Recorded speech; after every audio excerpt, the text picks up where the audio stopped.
Wabarakatuh. Alhamdulillah, syahadu an la ilaha illallah wahdahu la syarikalah wa syahadu anna Muhammadan abduhu wa rasuluh. Amma ba'du. Bapak dan Ibu, adik-adik jamaah salat subuh rahimakumullah. Alhamdulillah, marilah senantiasa kita panjatkan puja dan puji syukur kita kehadirat Allah atas kesempatan, atas nikmat kesehatan yang diberikan kepada kita semuanya, sehingga sampai dengan hari ini bisa menjalankan ibadah siam bulan Ramadan. Bapak dan Ibu, salawat dan salam selanjutnya kita aturkan kepada junjungan kita Nabi Agung Muhammad Rasulullah SAW. Semoga kita senantiasa bisa berkhidmat menjadi hambanya yang menegakkan sunnah-sunnahnya. Amin Allahumma amin.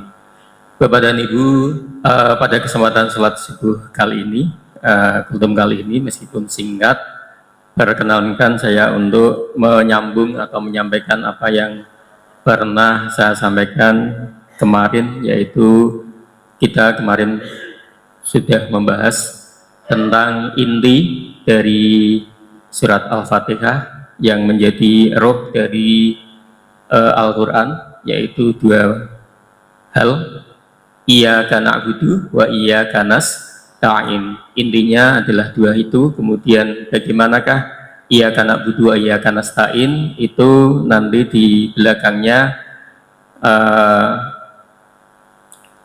dijelaskan dengan prototipe atau dengan ciri-ciri sebagai orang-orang yang mendapat nikmat, yaitu Rasulullah, Rasul-Rasulnya, kemudian para siddiqin dan orang-orang yang berjihad di jalan Allah itu sebagai an'amta alaihim, orang yang mendapat nikmat, yaitu ihdinas syiratal mustaqim. Kita akan masuk kepada ihdinas syiratal mustaqim, tunjukkanlah kami ke jalan yang lurus. Siapakah orang yang mendapatkan jalan yang lurus? Yaitu yang alladzina an'amta alaihim, orang yang mendapatkan nikmat atas mereka. Kemudian dilanjutkan, bukan orang yang mendapatkan kemarahan atau ghadab dari Allah, dan juga bukan orang-orang yang sesat, yang itu ciri-cirinya adalah kelompok Yahudi dan kelompok Nasrani. Bapak dan Ibu sekalian, mengapa kita begitu susah? Padahal sebenarnya sangat mudah ya, intinya sangat simpel. Iyyaka na'budu wa iyyaka nasta'in. Hanya kepada Allah kami beribadah, kemudian hanya kepada Allah kami mohon pertolongan. Kenapa mohon pertolongan? Itu sebenarnya kan simpel, yang mudah ya, minta tolong, minta pertolongan kepada Allah saja, itu kan mudah. Tapi kenapa kemudian manusia banyak terjebak, banyak tergelincir hanya urusan minta tolong? Padahal minta tolong ya sewajarnya itu adalah minta tolong kepada Allah yang apa? Allah yang Rabbul Alamin, yang mampu memberikan segalanya, yang memelihara alam semesta. Kenapa manusia bisa tergelincir kepada meminta yang selain Allah, yang itu dinyatakan bahwa mereka membuat kulit ari saja tidak bisa, membuat sayap nyamuk saja tidak bisa. Tapi mengapa kemudian orang-orang meminta pertolongan kepadanya? Itulah kehebatan iblis di dalam mempengaruhi manusia dengan yuwaswisu fi sudurinas, dengan membisik-bisikkan sesuatu keraguan-raguan di dalam hatinya bahwa Allah lah pemberi rizki, Allah lah pemelihara, pengatur, dan seterusnya. Kemudian Bapak dan Ibu sekalian, karena memang waktunya singkat, ihdinas syiratal mustaqim, tunjukkanlah kami ke jalan yang lurus. Ihdinas artinya permohonan, doa. Sebagaimana Bapak Ibu kita ketahui bahwa adab berdoa atau meminta kepada Allah senantiasa didahului dengan pujian-pujian. Sebagaimana kemarin kita membahas di Al-Fatihah, di Alhamdulillah. Diawali dengan puji-pujian kepada Allah, baik melalui nama-nama baik Asmaul Husna maupun melalui sifat-sifat kemuliaan yang dimiliki oleh Allah. Kemudian setelah itu baru menyampaikan hajat kita sebagai manusia, atau hajat kita permintaan kita kepada Allah, dan itu Allah sangat gembira sekali dengan permintaan-permintaan manusia. Jadi kita jangan berpikir dengan jumlah manusia miliaran semua meminta kepada Allah, Allah akan kerepotan sehingga akhirnya manusia yang mantap kemudian yakin meminta tolong kepada selain Allah. Maka itu sangat salah, karena Allah punya sifat, punya kekuasaan yang tidak bisa dijangkau oleh manusia. Bapak dan Ibu sekalian, kemudian selain tadi dengan sifat-sifat Allah, kemudian juga dengan kemuliaan sifat-sifat Allah, manusia dapat mengungkapkan permintaannya, mengungkapkan keinginannya dengan istilahnya apa ya namanya, berwasilah kepada amal solehnya masing-masing, bukan berwasilah kepada yang lain, tapi berwasilah kepada amal solehnya ya sendiri-sendiri. Ya Allah, saya sudah A, B, C, D yang saya lakukan, maka tolonglah saya dalam urusan ini, misalnya seperti itu. Itu yang disebut dengan berwasilah kepada amal solehnya masing-masing, kepada sebagaimana cerita penghuni tiga pemuda yang terjebak di dalam gua dengan batu yang besar, kemudian mereka meminta pertolongan kepada Allah dengan menyatakan amal-amal yang sudah mereka lakukan, sehingga akhirnya pintu tergeser sedikit, dan seterusnya. Kemudian Bapak dan Ibu sekalian, tunjukkanlah kami jalan yang lurus. Ini sebagian menafsirkan jalan yang lurus tadi adalah jalan yang terang benderang, tidak ada keraguan di dalamnya.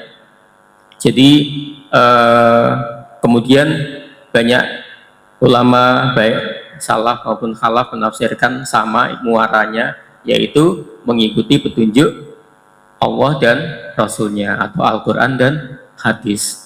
Nah, bagaimana Bapak dan Ibu sekalian agar kita selalu punya ilham atau jalan yang lurus ini, mendapatkan, kita mohon kepada Allah agar selalu dibimbing, selalu diberi taufik hidayah, selalu berada pada posisi jalan yang lurus. Artinya apa?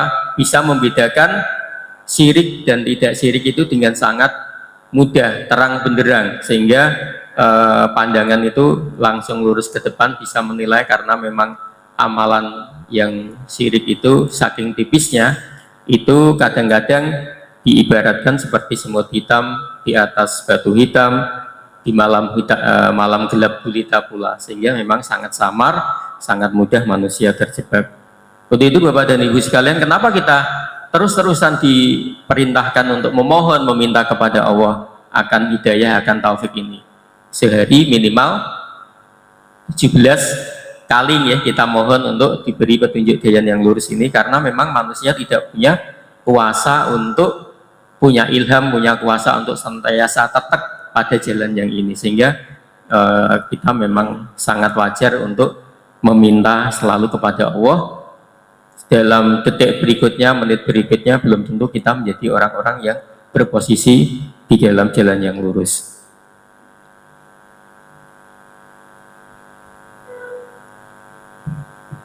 Bapak dan Ibu jamaah sholat subuh rahimakumullah, jalan yang lurus itu tadi adalah terjemahnya, semuanya sepakat, yaitu mengikuti Allah dan Rasulnya, atau dengan bahasa orang sekarang semua menyebutnya mengikuti petunjuk Al-Quran dan Sunnah. Nah, mestinya kalau muaranya sama, tujuannya, sumbernya sama, harusnya satu pada langkah yang sama, meskipun kenyataannya berbeda-beda. Nah, jalan yang lurus itu tadi adalah sebagaimana jalannya siapa? Siratal ladzina an'amta alaihim, jalannya orang-orang yang engkau beri nikmat. Siapa orang yang diberi nikmat? Yaitu para rasulnya, para siddiqin, orang yang membenarkan rasul-rasul, dan orang yang berjihad di jalan Allah kemudian gugur di dalam jihadnya. Orang yang berjihad di jalan Allah kemudian mati syahid, itu adalah orang-orang yang mendapat nikmat. Dan senantiasa kita memohon untuk diposisikan begitu. Nah, posisi begitu tadi Bapak dan Ibu sekalian sepertinya sangat sulit untuk kita jangkau, karena memang apa namanya kelasnya atau levelnya orang yang mendapat nikmat tadi itu adalah level sidikin, level orang yang berjuang dan lain sebagainya. Sementara Bapak dan Ibu sekalian, kita ini gampangannya gitu ya, mungkin masih remah-remahan dari gambaran orang-orang yang tadi. Tapi Bapak dan Ibu sekalian, kita tidak perlu berkecil hati karena memang untuk bisa menjadi orang-orang yang berjihad di jalan Allah tadi, minimal memang kita harus dibekali dengan ilmu, dengan kajian Al-Quran, dengan kajian As-Sunnah. Itu adalah jihad yang awal kita, sehingga nanti Bapak dan Ibu sekalian bisa punya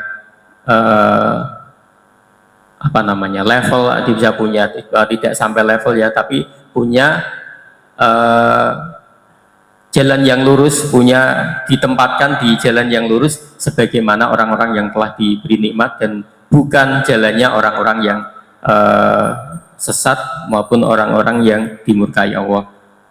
Dan itu caranya sangat mudah, dengan senantiasa meniatkan hati untuk berazam, bertekad mengawali dengan kajian-kajian yang alhamdulillah di masjid kita di sini banyak fasilitas-fasilitas yang memudahkan untuk kita mencapainya, yaitu dengan banyaknya kegiatan-kegiatan ngaji yang senantiasa dilakukan di masjid ini. Semoga itu menjadi cara kita, semoga menjadi jalan kita Bapak dan Ibu sekalian, senantiasa dalam kondisi orang-orang yang mendapatkan petunjuk, yaitu orang-orang yang mendapatkan ilham untuk menetapkan dirinya di jalan yang lurus.